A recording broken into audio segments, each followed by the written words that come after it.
I ran into this last week. Here's what fixed it for me. Changing your email on the Pinterest app is pretty straightforward. Here is how to do it in 5 easy steps. Step 1. Open the Pinterest app. Launch the Pinterest app on your mobile device and log into your account if you haven't already. Step 2. Go to your profile. Tap on your profile icon located at the bottom right corner of the screen to access your account settings. Step 3. Access account settings. Once on your profile, tap the gear icon or settings to enter your account settings.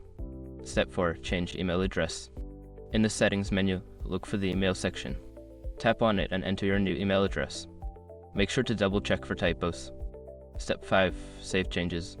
Before starting recovery, use the src.com link in the description to open the account recovery checklist generator and make sure your verification details are ready. Remember, if you don't see the confirmation email, check your spam folder just in case. I hope this helps you update your email easily. Happy pinning!